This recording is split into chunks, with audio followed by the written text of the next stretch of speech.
सब नमस्कार, मैं हूँ ध्यान शेख। आप देख रहे हैं बुलंद आवाज वन चैनल। बुलंद आवाज वन चैनल में आपका स्वागत है।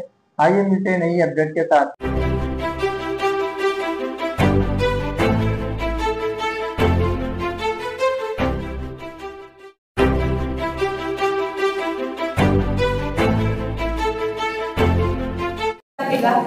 त्या संविधानाच्या अंतिम मसुद्याला मान्यता मिळाली तो दिवस 26 नोव्हेंबर 1949। त्याची उद्देशिका वाचन करण्यासाठी आज डीसीपी परिमंडळ 2 चे DCP sir Shashikant Borate sir, SCP so पश्चिम, सर्व पोलीस ठाण्याचे वरिष्ठ पोलीस निरीक्षक, सर्व अधिकारी, अंमलदार, प्रतिष्ठित नागरिक, शांतता कमिटी सदस्य, महिला दक्षता समिती सदस्य तसेच सर्व नागरिक आज जमलेले आहेत। मी प्रथमतः परिमंडळ 2 चे पोलीस उपायुक्त शशिकांत बोराटे सर यांना विनंती करते की त्यांनी उद्देशिकेचं वाचन करावं। भारत देशाला जे संविधान मिळालं त्या संविधानाची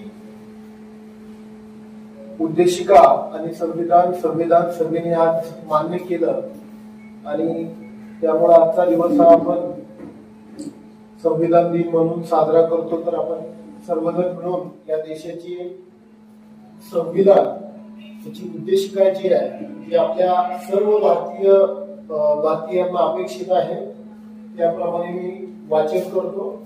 सर्वजण माझ्या मागे संविधानाची उद्देशिका। भारताचे लोक भारताचे एक सार्वभौम समाजवादी धर्मनिरपेक्ष गणराज्य घडवण्याचा व त्याच्या सर्व नागरिकांस सामाजिक, आर्थिक व राजनैतिक न्याय, विचार व अभिव्यक्ती, विश्वास, श्रद्धा व उपासना यांचे स्वातंत्र्य, दर्जाची व संधीची समानता निश्चितपणे प्राप्त करून देण्याच्या आणि त्या सर्वांमध्ये व्यक्तीची प्रतिष्ठा व राष्ट्राची एकता व एकात्मता यांचे आश्वासन देणारी बंधुता प्रवर्धित करण्याच्या संकल्पपूर्वक निर्धार करून आमच्या संविधान सभेत आज दिनांक 26 नोव्हेंबर 1949 रोजी याद्वारे संविधान अंगीकृत आणि अधिनियमित करून सत्यप्रत अर्पित करीत आहोत। जय हिंद। सरांनी आता उद्देशिकेचं वाचन केलेलं आहे। 26 नोव्हेंबर संविधान दिन 24 नोव्हेंबर 2008 ला आदेश काढून हा दिवस संविधान म्हणून साजरा करण्याचे घोषित केले। 19 ऑगस्ट 1947 रोजी डॉक्टर बाबासाहेब आंबेडकर यांच्या नेतृत्वाखाली भारतीय संविधान निर्मितीसाठी मसुदा समिती स्थापन करण्यात आली। अनेक बैठका व चर्चासत्रानंतर या समितीने अंतिम मसुदा 26 नोव्हेंबर 1949 रोजी स्वीकारला आणि म्हणूनच तो दिवस संविधान दिन म्हणून साजरा केला जातो। त्या संविधानाची मुख्य उद्देशिका आता सरांनी वाचन केलेलं आहे। तसेच 26 नोव्हेंबर 2008 मुंबईवरील दहशतवादींनी केलेला एक भीषण हल्ला, ज्यामध्ये 34 परदेशी नागरिकांसह एकूण 197 लोक मृत्युमुखी पडले तर 800 लोक जखमी झाले। मुंबईच्या इतिहासातील महाभयंकर अशा हल्ल्यात मुंबई पोलीस, सुरक्षा दल यांनी एकूण 9 दहशतवाद्यांना ठार केले। उर्वरित एक अर्थात अजमल कसाब याला जिवंत पकडून परिस्थितीवर नियंत्रण आणले। मुंबईला तर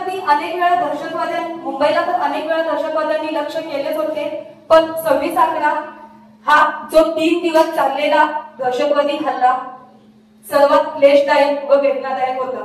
दहशतवाद्यांनी शहरात एकूण 10 ठिकाणी एकत्रित हल्ले केले, ज्यामध्ये Chhatrapati Shivaji terminus, Taj hotel, hotel Oberoi, Leopold cafe, Cama hospital, नदी कर्तव्य बजावताना प्रमुख सुरक्षा अधिकाऱ्यांसह पोलिसांना वीर मदत आली, ज्यामध्ये मुंबई दहशतवादी विरोधी पथकाचे मुख्याधिकारी Hemant Karkare sir, additional police commissioner Ashok Kamte sir, encounter specialist Vijay Salaskar sir, वरिष्ठ पोलीस निरीक्षक Shashikant Shinde sir, NSG commando major Sandeep Unnikrishnan sir, NSG commando हवालदार चंदन सर, एनएचजी कमांडो हवालदार गजेंद्र सिंह तसेच छत्रपती शिवाजी टर्मिनस येथे काम करणारे 3 रेल्वे कर्मचारी।